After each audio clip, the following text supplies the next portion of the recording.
congratulations on your retirement. Oh, that's amazing. I hope you have a great time in your retirement. That's what people were telling me when I finally decided to hang it up. The truth is, I never really wanted to retire. I've always said I wanted to, but I didn't want to. I planned on staying until at least 60 years old. I was doing pretty good, but I just loved the uniform. It was just tough giving up. But instead, my career ended because of my body. It just couldn't keep up anymore. After years of service and getting beat up, I was a combat engineer. I did things crazy. I was a crazy guy. We would dig 5 days straight. I did a lot of really strenuous work. Body's getting beat up. Went to Iraq. After years of service, I developed asthma. Pretty bad, too. And the asthma I just thought was natural. But from hearing from the other people who were in Iraq that were near the burn pits, I was there near the burn pits for a year exposed. So running got harder. The weight just started piling on, just kept coming because I just couldn't run anymore. So because of not being able to run, which I love, and I'll be honest, the weights are good and all, but I do push-ups and sit-ups. That wasn't helping. My weight was staying off because of the running. And so I wasn't able to take care of myself anymore there.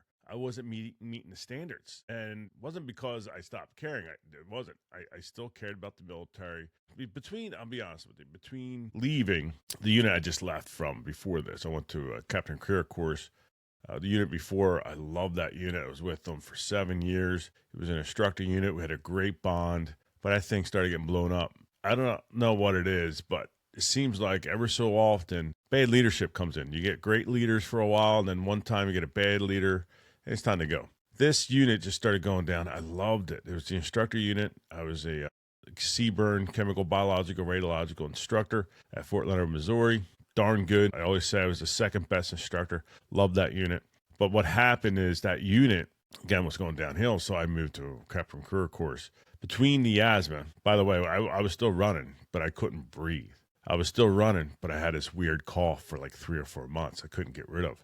I was still running, but I couldn't go further. I used to do 6 miles sometimes. I couldn't go any further than 2 or 3 miles. So I went to Captain Career course, and the unit was different, right? Before that, in the instructor unit, I was the man. I was the person. I was the best instructor there. It was one of the best. Loved it. And then I go to Captain Career course, which now I'm like 13th fiddle, which I shouldn't really care about. But the Captain Career course was different. Teaching captains, you would think it's like teaching like really major adults. No, half the captains were like more childish than some NCOs and officers. I mean, some lower enlisted, they were just more immature than them. And between that and then I was just a behind the scenes guy. I was never behind the scenes as an instructor. I was always there. I used to work 12, 16-hour days just to get my class going. So between that, my body changing, starting to get beat up. I was gaining weight, and then my leadership comes to me. And they're like, yeah, you can't stay in. So what do you want to do? You want to go something called IRR, inactive reserves, or do you want to get out? So I was deciding what to do. And I said, let me just get retired. Let me just leave. That was one of the hardest decisions I ever had to accept because I gave up my uniform. I've had all the uniforms. I had dress greens, dress blues, I had BDUs, ACUs, and now the newer type. I never stayed long enough. They were out, the newer dress uniforms, like the World War II ones, but I wasn't long enough to get a pair, and that would have been another set. People hear the word retired, and they think that you're done. They picture fishing, vacations, and relaxing. But for a lot of us, that's not reality. You can retire from active duty, you can retire from active service, but you still want to wear the uniform. You can build a civilian life. You can raise a family, start a business, which I'm doing, but you still know that the country calls. As a gray soldier, which I am, by the way, if you didn't know this, I'm a gray soldier. Gray soldier means I'm not 60 yet, and as a reservist, since I retired early, I'm still considered a gray soldier. So I'm not fully retired. I'm not collecting a pension. I'm in limbo, which I can get called back. So if something happened significantly, they can call me back. That's what I am. The gray area, most people do not see. They don't see this. This is not a lecture. This is a story. And yes, I am a gray area soldier. For those who don't know, retired, military service over 20 years. So what is a gray area soldier? Let me talk about it. One is a retired military person with 20 years of service. Yes, retirees will remain members of the armed forces and under U.S. law and can be recalled to active duty service. This is just from the website. This is not uncommon, but has happened during wars and national emergencies. Medical retirement, which I am, if someone's medically retired, they can technically be subject to recall in certain circumstances, but medical limitations would be evaluated. So someone who is no longer fit for service is much less likely to be recalled. Remember, I was an instructor. I can still pass the physical training test, even out of shape. I can still pass it. So I probably can get called. Now, for reserves and National Guard, these members are most likely to be activated during war or national emergencies. They would. And then this is what I was going in, is called the IRR, Individual Ready Reserves. After leaving military active duty service, many members still owe some part of their 8-year obligation. If you didn't know this, for those who are going to sign up, when you sign up for a 3-year, 4-year obligation, well, technically the Uncle Sam owns you for 8 complete years. So you're not done. So for those in that situation, you're considered IRR. So they call you within the 8 years. I had one person when we're going to Iraq. He had 6 months left, and he still went. They extended him because his job was too important. This occurred a lot during Iraq and Afghanistan wars. A lot. This is the world we live in. That's what I was talking about, that part. Now, let me talk about the first part. Why did I join the military? What was the purpose? Why did I want to join? Well, I'll be honest. I used to sit down with my grandpa, 5 years old. He used to watch all the General Patton movies, and he served with General Patton as artilleryman. He had the pleasure, as he told me, to being slapped by General Patton because he was an amazing artilleryman, and he shot down planes left and right. That right there and him helped me build my love for the United States and my need to protect you, the citizen. You know, remember, I'm a 16-year-old kid. I wanted to join. Those are the reasons that I wanted to join, and I did to, again, because my grandpa, and to protect the nations. And I'll be honest, another thing, college wasn't ready for me. I had I just figure out now, major ADHD. And if you don't know, I am a Quinn. Quinns in my world, we don't grow up technically until 3 or 4 years later. So I might be 18, but technically I don't grow up until I'm 20, 23, 24. So I'm mentally 12 until then. So it took me a while to grow up. Military helped clean me up, helped me shine myself, my personality, and made me who I am today. Now, what does the military service, what did it mean to me? It meant a lot. I was serving active duty Army, reserves, and then mobilization, and then Iraq. It was, I got to say, a lot of great experiences, a lot of annoying experiences. For example, when I was in Iraq, I was the person in charge of upgrading all the electric work. I'm up there doing electric work. It's 130 degrees outside, and I take off all my stuff, right? I have all the battle rattle stuff on. And the commander comes out to me and says, Sergeant Quinn, you got to put your stuff on. I said, sir, I'm out here doing all this electric work. And you see, I'm by myself. I can't. I'll be dehydrated. He goes, well, you need to. I said, sir, this right here is, I'm helping. I can stop doing this and go back to guard tower. So you have a decision to make. Either have me put the stuff on and I'll just go to guard tower, or let me finish the electric work and I'll put it back on when I'm done. He goes, Sergeant, go put it back on. That was one experience. Another experience that was just horrible. My unit had racism from both sides. I had a black commander didn't like the white people, and I had the white person didn't like black people. The first time. It was so annoying.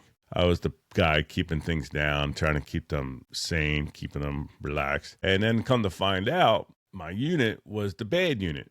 We were second in Article 15s. Number one was a unit in Chicago. Article 15s is what you'll get when you do something bad. It's pretty significant. What it is money's taken away and you work extra duty for 30 to 45 days. So annoying.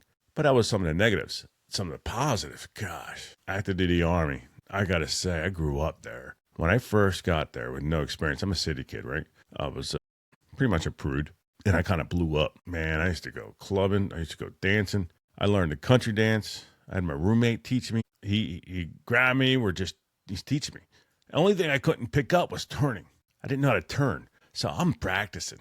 we're in the middle of formation, right, for a graduation, and we're on break. So I decide I'm dancing. So I'm dancing. There's over 1,200 people there looking at me. My sergeant goes, Private Quinn, you're weird. I said, look, Sergeant, I need to learn this. So I'm practicing turn and there. I mean, and then finally I had to go to the parade in Fort Hood, Texas, first Gav Hall. And, we did our celebration, but afterwards I went back and practiced. I finally got the turn down for country dance and two-step. So that was a great experience. I used to do competitive country dancing in Texas. Military helped me with that. I went to National Training Center. That was a lot of fun. It gets boring after a while, but man, I remember one time in National Training Center, I'm a G4 at the time, and we're attacking this hill. I don't know why they decided us to do like infantry. We're mechanized.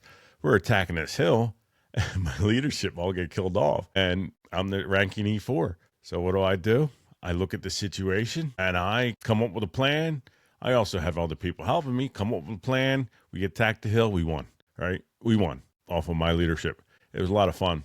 That was National Training Center. Did that 3 times, and we did JRTC once. National Training Center was in Fort Irwin, California, and JRTC, that was horrible. That was Louisiana in the summertime. And I don't know about you, but woods and mechanized vehicles don't match. They don't work well with each other. So basically, we're just glorified ambulances. We were combat engineers, demolition explosives, landmines, clearing landmines. That's what our job was. But we were glorified ambulances. So if you got killed though, so what was happening, people were getting killed on purpose. So what they did was, all right, you die, you go in this camp with lights blaring, music playing, and you had to read your smart book, and you weren't allowed to relax. That was your punishment. So needless to say, after dealing with that, you're like, yeah, I don't want to die again. So you try your best to not die. And as we're doing this, right, I'm just telling you some stories. What was the military? It was so much fun at the same time annoying. We found out we weren't allowed to drink from the portable water anymore because it was a big vessel, right? You can go inside. Apparently, a male and female were in there doing the business, and we didn't know that. So that was a funny story. Another time, my good buddy, he posted all these naked pictures, and a general came in, female. Oh my gosh. We got the riot act for that one. Riot act. A lot of fun. That was some of the fun active duty stories. And one of my favorite leader, right? It was an NCO. I forget his name. Gosh darn it. I think. Well, needless to say, he was my favorite. He would allow me, I had a temper, 0 to 60. He would allow me to get off, and I'll put me aside and said, Special Quinn, do you really need to get off on that one? I'm like, get off. I'm like, yeah, I could have. Yeah, you're right. He was awesome. He was very relaxed with me because I was a good guy. I work hard. I used to be the radio operator when I did like infantry tactics. So I had my 80 pounds plus the radio. I would carry it with no question. I would do all the crazy stuff that no one else wanted to do because that's who I was. And he was an amazing leader that I enjoyed very much. But that military service, man, I'm telling you, for those who are lost, have no idea what they want to do, and they have no urge to go trades. A little tough right now with the military, but I'm telling you, help me grow up, help me raise. But do realize you do go to war. You do go to combat. That's what's going to happen. So with that, active duty was done. I was lost. My last episode, I was talking about leaving active duty Army and going into the civilian side. It's tough. For those who are in active duty now, I know what you're going through when you're about to leave. It is tough. It's not easy. It's not the same. Civilians can't handle us at first. We got to lower ourselves down because we're just too crazy or we're just too passionate or too much of a rule follower, right? We have things that drive them crazy and we drive them crazy. The problem is that there's more of them than you. So you don't have to change, but if you want to make it easier for you, it's better to change a little bit. So I came back home, lost, confused. I had multiple jobs, singing, dancing waiter, Pep Boys wholesale assistant manager, stuff like that. And couldn't pick up a woman for anything. I don't know. I thought it was pretty good looking. Apparently I wasn't. But luckily for me, I went to a dance club, 92.5, which they closed, and found my woman there. Fake rope, went like this, threw a fake rope, pulled her in. She cut it. I act like I fell. Funny. I'm like, ooh, man, this girl. So after that, met, got married. Reservist, by the way. I was with the 367th MP company and really high-speed unit. MPs, right near Willow Grove Air Force Base. They were very awesome. I remember I was a Seaburn, right? I was a combat engineer. And when I was a combat engineer, we used to work nonstop. We worked so hard. We actually had other MOSs help us, and they go, I can't do your work. It's just too much. So basically, we're one of the hardest workers out there, MOSs. So I saw this person sitting, right? The person sitting all the time doing nothing. And I'm like, what's that MOS? They're like, that's chemical, Seaburn. I'm like, that's my next job. So I became a Seaburn guy, chemical, biological, nuclear warfare, because of that. So my unit, 367th MPs. Now I'm active duty, now reserves. I got my active duty mindset. I come in, I'm sergeant, standing in a position of ease, standing at attention, and they go, relax, relax. I'm like, yes, sergeant, yes, sir. They're like, just call me Bob. Call me. I'm like, what? Coming out of active duty, and it was different. It was a different world. Going from super military to, yo, John, how you doing? And he's an officer. He's my commander. That was so different. But we were professional when it comes down. We were kicking butt in our jobs. It was a different world, though. It was a different world. It was no longer in the military. It's 24/7, your job. You get free gym time. You get an hour and a half to 2 hours of working out. In reservists, National Guard, you get nothing like that. You have to maintain and try to find a way to work out. That's why I'm so pissed that reserves and National Guard don't get something to help them out, some kind of voucher, some kind of program to get and help these reservists and National Guard to maintain their physical fitness. I know, personal self, but look, we don't get 2 hours of free gym time. We got to go and work. Some of us are barely making it out there as a reservist, Army, and National Guard. We should have a free gym, just like active duty time, and we should get paid to go to the gym. Sorry, my little soapbox.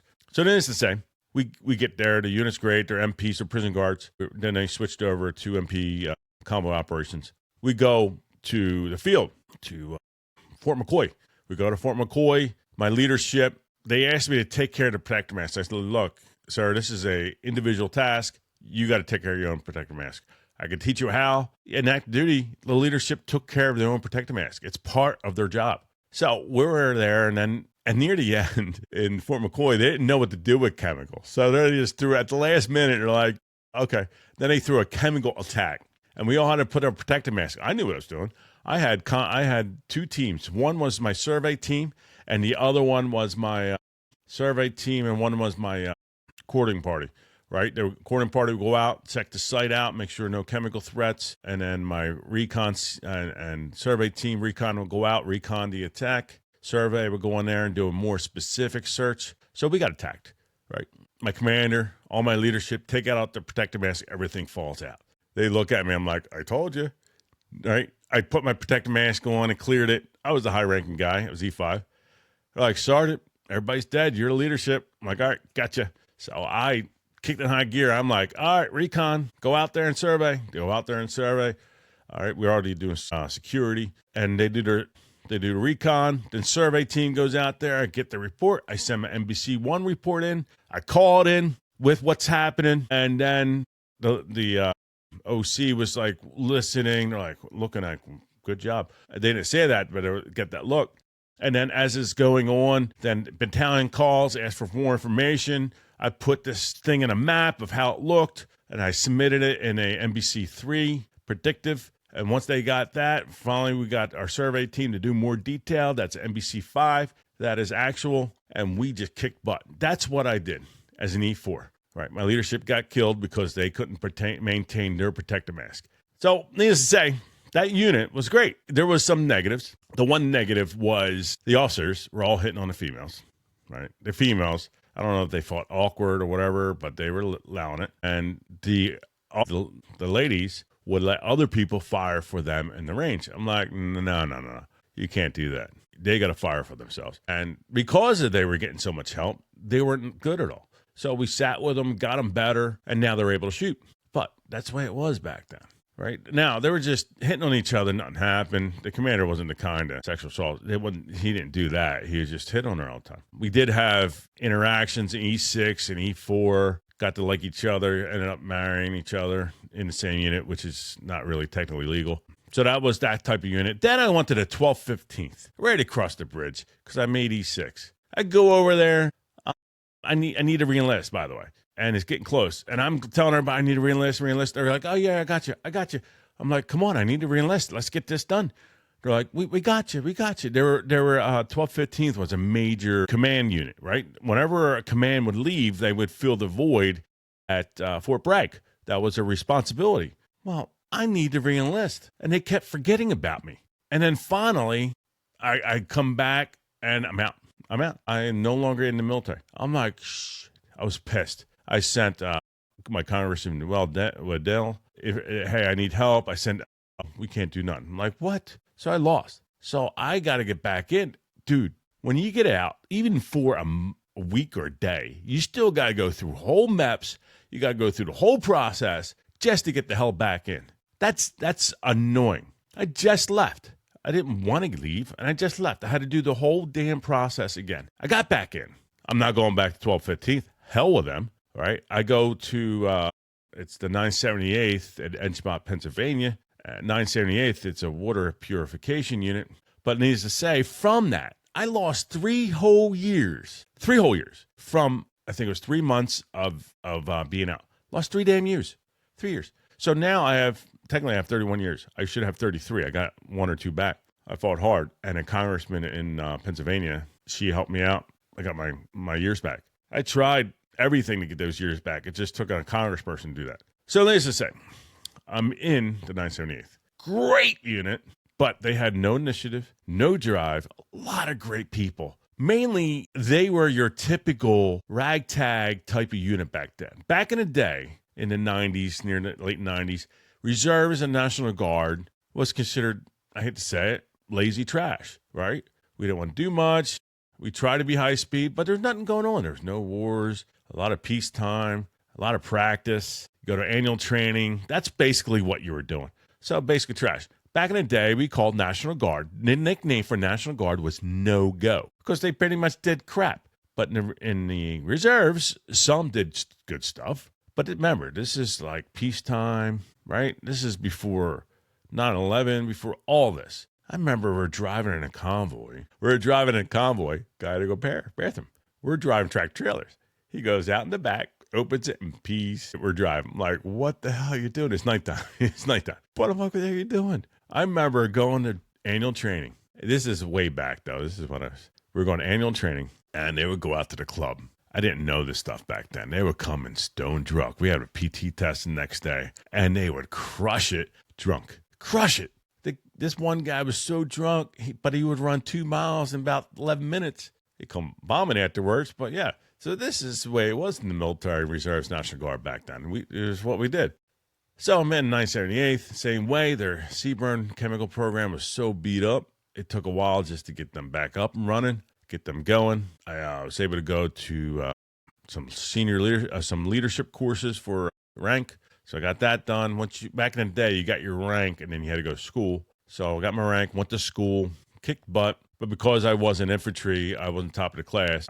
That's what the guy said. You're not infantry, so if you were, you would have been top of the class. I'm like, oh, thanks. This is Pennsylvania National Guard, so leadership course. I'm like, thanks. Appreciate that. So after that, make me E5. E5. I said E6 before it was E5. And then later on, I made E6. E6. I'm all happy. I'm in an out transportation, 223rd Transportation Company. Loving life. Having a good time. I'm married with kids. 1 kid. Married with a kid. I'm an electrician, apprenticeship. Doing great. Right? Awesome. Iraq happens. Well, 9/11 happened before that. But Iraq happens. Right? 2003. Not getting called. Not even looked at. I'm enjoying my life. I'm a 4th-year apprentice, kicking some butt. I was in a sewage factory. I call it factory. Sewage plant. Working there with my buddy. We had it easy. We took care of jobs. Had it easy. It was a great experience. I'm there working. All of a sudden, I'm out. It's called Brandywine Picnic Park. I'm out there working, DJing, right? I'm a good DJ, by the way. I used to DJ, dance my butt off. I used to get hit on, didn't want to. Women would grab my whole assets and everything because I used to dance crazy. And needless to say, I got a call. I'm like, all right, cool. I answer it. It was from the 302nd Transportation Company. They go, Sergeant Quinn, you're activated. I'm like, what? Yeah, you're activated, and you got to show up as soon as possible. I'm like, oh, my gosh. So I leave. I go home. I'm like, hon, I got to go as soon as possible. So I left that night. I rushed down there, show up, and they're like, oh, yeah, we meant to say you had 3 days to show up. I'm like, what? I had 3 whole days to show up. They didn't tell me that. So I rushed down there the whole time. So I go there, and we're going through the mobilization process. I was a CBRN, chemical biological. I used to have to fit test these guys because they needed to have the right protective mask in Iraq, because Iraq was known to have some sort of chemical weapons. So I had a fit test. Well, needless to say, I don't know if you know anything about reserves, but there used to be called transfers, right? You would transfer a lot of people from different units to you. So I would have to fit test from like 9 a.m. to almost 9 p.m. Just keep fit testing, right? Keep fit testing. I had to train 2 people how to do this machine because I needed help. So now I have 3 machines, still had a fit test. Fit test, you put the mask on, you breathe, normal breathing, then you do heavy breathing, then you rotate your chin, your jaw. This is stuff you do to see the mask breaks. So, but at the same time, I'm checking on you, make sure you pass, you're good. You take the protective mask to the side, you clean it, I put it away. And if you fail, I got to figure out why you failed. And I had a lot of failures because definitely people with faces like that, right? The really thin faces or really big faces, they would fail the test every time. So what did I have to do? I had to figure out how to troubleshoot. So I tried smaller mask. I tried different type of skull caps, right? It's kind of like, it looks like a Jewish hat, but it's a skull cap that fits the protective mask better. I would have to do that. And you still failed. I would have to submit for a specific mask for you, which stays with you for the rest of your career. I luckily never had to do that because the skull cap worked every time. Then I had to order your suits, right? You had to wear chemical suits. I had to order 4. That's what it said in the book, 4. I had 200 and some odd soldiers. 2 times 4, I had 800 suits. I had to bring a freaking big, huge container to Iraq with me. That's how much I had. So after we fit test, by the way, I fit test over 1,000 people. Everybody was going home at 4 or 5 p.m. I stayed. My wife was there hanging out with me. While everybody was going home, I was pissed because I felt taken advantage of because they had no CBRN program at all before I got there. So I'm fit testing, I'm finally done. But it took us 4 months to get mobilized. 4 months. Because we were that bad. Because we got so many people coming in. A lot of people were like making excuses why they got to leave. I had a supply sergeant. I have a headache. I can't go to Iraq. We had all this bullshit, bull crap. And then we had the ones that just got out. But then we got to fill that void. So we had to bring someone else in. I had to fit test them. They were from 223rd Transportation Company where I was at. Other people were 978th. Some were down in Virginia. That wasn't even a unit. I mean, talking all over the United States going to this unit. So we finally got set up, went to Iraq, did a year there. I had not a bad time. Unfortunately, one of my soldiers passed away from a mortar. Wrong place, wrong time. I pray for him all the time. But in Iraq, I would do guard tower, convoy operations, only twice. I was in charge of guard towers. I did electric work. I was in charge of the local nationals there. I used to watch 50 local nationals at a time, treating them like humans. They only got paid $7 an hour a day. I would treat them like human. The people before me treat them like crap. They loved me. I became almost friends with them. I got offered, a few of the fathers offered me their 16-year-old daughters. I at least had 5 offers. I said, no, thank you. I'm happily married. Apparently in Iraq, you're allowed to marry more than one. I'm like, well, in the United States, I'm only allowed to do one, and my wife will kill me anyway. So that was a little joke. So I watched local nationals. Now this story, local nationals, right? We were at Balad up here, and then Baghdad's down here. In Balad, what you had to do was you had to release them at 2:30. The problem with that, you had to release them 2:30 because they had to go down a major road, and they had to get home before it got dark. Reason I got home before they got dark, because if they didn't, they got attacked. And they knew that. So I would make sure they were gone at 2:30. Did their job. They did a great job. You do a good job, why the hell am I keeping you? So I got relieved of that duty because apparently I was too good. Someone else took over, and the leadership said, hey, keep them to 3. Got to keep them exactly at 3 o'clock. Well, needless to say, they kept them 3 o'clock. They were starting to ride. They were starting to get angry. They were starting to cuss this lady. The lady was an NCO because they didn't really respect ladies anyway. And then they're doing all this stuff. And next thing you know, I get a call from the leadership. Hey, Shawn Quinn, can you go down there and talk to them? And I go there. They see me, and they're starting to tell me all their problems. I'm like, quiet. Get them all to be quiet. I said, look, this NCO here, is a female. She is me. Treat her like me. I never want to hear you disrespecting this female NCO. She doesn't disrespect you. You better not disrespect her. And I went off on them. They calmed down, and I heard their complaints. Oh, they're keeping us at almost past 3 sometimes. I'm like, what? I got to fix this. So I pulled the NCO aside. I said, they got to leave at 2:30. Why are you keeping them? Oh, the leadership said we got to keep them. Like, no, I never ignored their orders because I did. Let them leave at 2:30.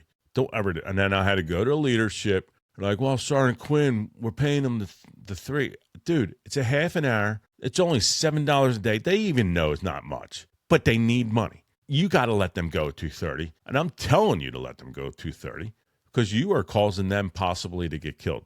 They finally listened. Finally let them go at 2:30. That was the other job I did, guard tower operations. I did guard tower operations so good and electric work that the 82nd Airborne's like, look, we got your back. You got any problems, give us a call. Anything wrong, anything at all, we got your back. I'm like, oh, that's pretty cool. I became friends with them. I wish I knew their name. I'm bad at names, very bad. I once forgot her. No, I'm not going to tell you that story. Bad names. So that was great. Then we left, go home, and the rest is history. I became an instructor, left. That is my military experience. Great time. Met a lot of great people. I got my battle buddy up in New York. She is amazing. She left before me. I think that's one of the reasons I left too. You know, the funny thing is when you're in, you're seeing these people, older people, and they're getting more out of shape. They're not doing as good as they used to, teaching and stuff. You're like, that's not going to be me. I'm never going to be that guy. And you're seeing he left because of that. He left because of this. And then you become that person, like me. Now, I still talk good, but I'm talking about losing out of shape, not doing exactly like I used to. That, I became that guy. That became the person I used to say, that would never be me. That guy's out of shape. He's a loser. Well, I became that loser that had to leave. When my leadership goes to me and tells me, you're fat. And I like bluntness, but when you're in, you don't want to get out, the bluntness pisses you the hell off. You get defensive. I got defensive. I got in his face. And, oh, my gosh. So that's what I'm saying. This is my military experience. There's more. But that was basically why I love the uniform. I didn't like it in airports because you go to airports, everybody's kissing your butt. No offense. That gets old. What's cool, though, is that your meal gets bought. That's cool sometimes. I'm like, oh, thank you. Or you can get through, instead of TSA lane, they let you in. And airlines, guy in soldier uniform, the kids go first and handicapped, then me. It was amazing, which I lost. Being a gray soldier, gray retiree sucks. So I'm not collecting the money and I'm not in, but yeah, I lose a lot of perks in the middle. A lot of perks in the middle that I don't get anymore.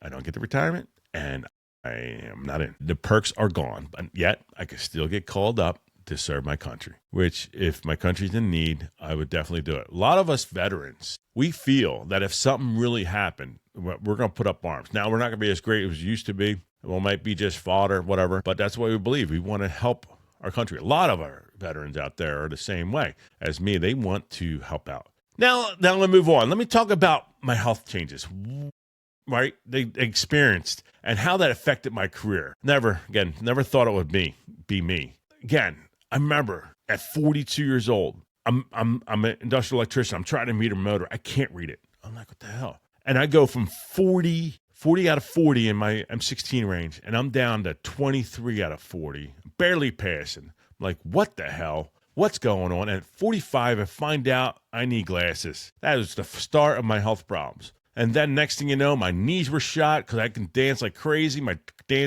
crazy dance moves have destroyed my knees, finally healing better since I stopped. And next thing you know, I'm at what age? At 48, 49, I'm trying to run, can't run as much as I can. Everything's getting beat up. I'm sore. I have my stomach all ripped open here. I have a lot of crap happening. I got a lot of stuff. I have a tear here, right?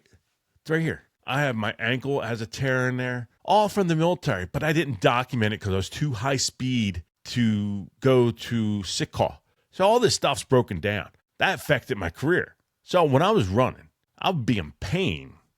About half mile in, it would get numb, the tear, and I would continue going. About a mile and a half in, my breathing would get a little bit better, and I'm able to continue.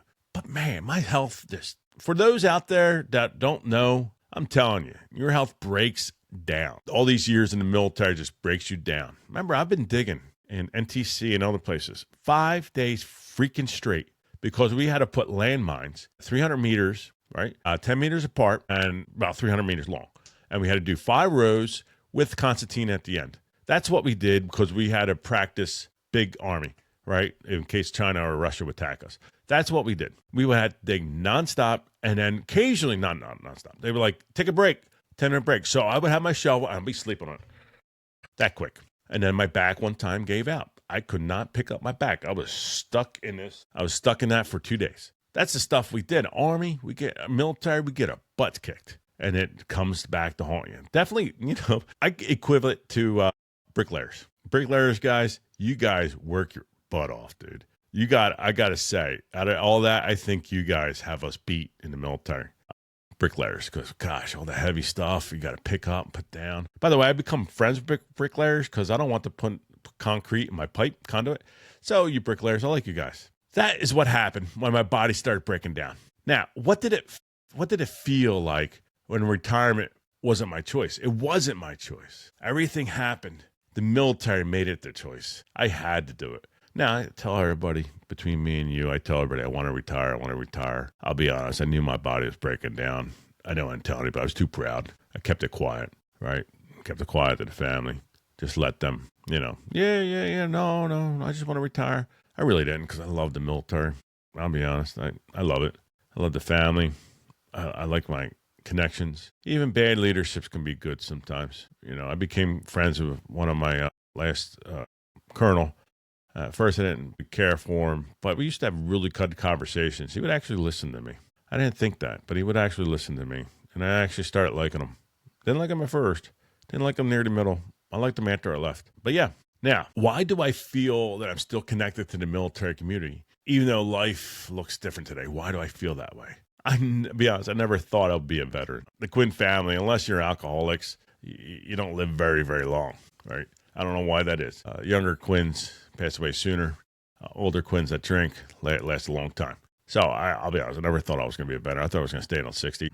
But what's great, though, is being a veteran now and helping the younger generation. My daughter's boyfriend is in the Army, so helping him out. He's a good kid, just helping him out when I can. I do land nav, very good at it, so he wanted to help. We never got a chance to sit down with each other, but do that, still connected to the military community. I get to go to Fort Dix. I can go to any base, go in there, go to MPX. That's a store. It's nice to be connected, It's nice to be connected. What does retired really mean to me? Well, I can tell you when I hit 60, when I get that money. When I hit 60, I receive my military pension and I receive my health care. My wife receives that and I am good to go. Now, what do people assume retirement means? Well, in a gray soldier, it means nothing because we are just in limbo. So we still have to work. We do not collect health care or money yet. We're just nobodies, right? At least when you're still in or you're retired, you're a somebody. You're not somebody in gray soldier. Gray soldier, I found that out late, right? I was supposed to go to a retirement briefing. I kept ignoring it. Finally got kicked out. Now I got to go to a retirement briefing. I go there. I'm like, oh, crap, the stuff I should have did before I left. All right, I didn't know that. Didn't know about the gray soldier, how you're just a limbo, right? That's the reality of a retired gray soldier. That is where I am at. Now, the toughest part was the mental shift. Shifting my mind from reservist to civilian. I had no summers. I missed mostly every birthday. I never felt the feeling of having a free year. You in the civilian world, you have that free year. And what I mean by that is you don't have any real true obligations. In the reserves, you have an obligation. You have to go away. There's no ifs, man, buts about it. You're going away. Ain't no training every year. Between that and between the tightness of my fellow soldiers and losing that, I'll be honest with you, I don't have too many friends. And it's not nothing else. I'm not very good at communicating. I kind of give up. I'm just not. But my military friends are with me for life. So switching that mindset from soldier, being on time, uniform straight, making sure I'm able to teach, making sure that I'm always professional, doing that stuff, and then going to the civilian side where I don't have to worry about that anymore. I don't have to worry about going to annual training. I can actually have my summer free. I can actually do something with my wife. Like this year, we went to Walt Disney World. I couldn't do that in the past. It made it tough. The mental shift was tough, but it's possible. and I'm finding purpose. That's why I'm teaching. All right, I'm teaching electrical, loving it. I'm starting my own business. The teaching part is amazing because that way I can mold the future generation. I helped 2 people join the military. I had them teach them map reading, right, and also teach them how to salute and other things before they left. Because one thing is when you go to basic training and you don't know all that stuff, that's great. They're going to teach you, but it makes it a little bit hard. But if you know all that stuff already, basic training becomes a little bit easier because that way you don't have to worry about getting yelled at as much. You don't get yelled at. Everybody gets yelled at. It is what it is, but not as much. So I was great. I was teaching them as I was teaching and starting my electrical business, which is not doing that great right now. I just started like really looking around.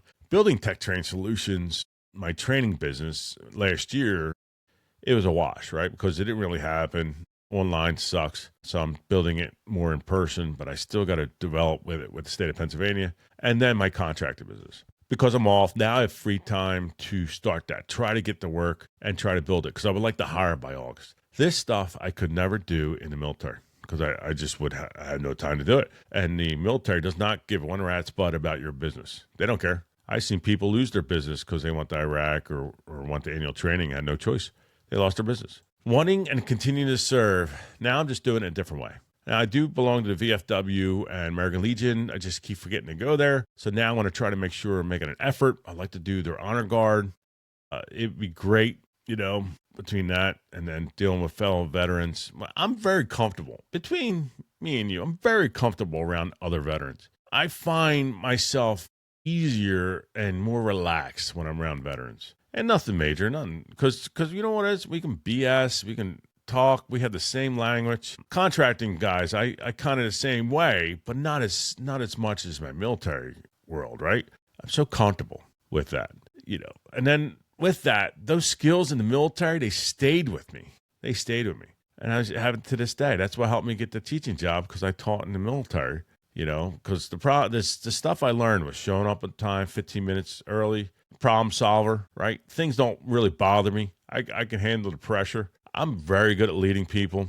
I usually try to help them lead in a way where I'm leading, but they're the ones feeling like they're leading. And I love taking responsibility. Even when I mess up, I take it. And one thing I'm really good at with you guys, I adapt. I change. I go with the flow. I tell people I love change. I love good change. That's different from bad change. Things can happen tomorrow. As long as it's good change, I don't care. I'll go with the flow. Man, this is what all this stuff got me ready. The military got me ready. Now, the reality of the transition, I'll be honest, from that, it was tough. I'm missing my buddies. I'm missing them. And I want to hang out with them. It's just tough to get around. And I feel like I'm beginning again. When I first got out, I felt like it. Because between starting a business and military systems, I'm learning all this again. Discovering the success doesn't just happen overnight. It just took years and years. So this is what I wanted to talk about. Advice for you, for the next person. For you out there thinking about retiring. One is, how much time do you have left? Are you active duty? If you're active duty and retiring, just like my buddy, and you got 20 years left, dude, you got all that time, you got the money, you're not getting as much, and you have all that time to do something. So find something else to do. I encourage you to find something rewarding to do that makes money. If you're retiring, it's okay if you don't know what the heck you're doing. But one thing I'm going to tell you, go to the retirement briefing. Go. Get everything organized, get everything set up. Don't ignore it like I did. And ask for advice. Look, Tech Train Solutions, my podcast. Call me. I may not pick up at first. Leave a message. I don't like picking up. I like to listen to messages. It's okay not to figure it out. That's why you got professionals to help you. You have the VA. You have other services. You have American Legions. You have VFW. You have other services that can help you out. I'm also here for you. Trades could be a possibility. That can provide you purpose, stability, and a future. Your military experience matters, dude. It matters very much. With that, what do you think, in your eyes, is the hardest part of leaving the military? That's a question I'm leaving you for. In your mind, what is the hardest thing in your mind about leaving the military? So answer that question. If either call me, let me know, or send me a chat. If you're a veteran still serving in the National Guard or Reserves or trying to figure out what comes next, I'd love to hear your story. Please let me know. I would love maybe have you on my podcast. We can talk about it. Well, again, what is the hardest part of transition? Leave a comment, because I know I'm not the only one who lives in this gray area in limbo, right? Just living in limbo. Now, if you are in the active duty military, Guard and Reserves, veterans, military spouses, please listen. Or a tradesperson changing careers, listen, because you, just like the military, you're moving and you're doing something else. And anybody else starting over after chapter 1, come on, listen to this podcast. Now, next episode, we're going to talk about the office worker becoming a tradesperson. That is what's going to be in our next episode for Tech Train Solutions Podcast. This is Shawn the Mighty Quinn signing out, and you have a great day. Oh, yeah.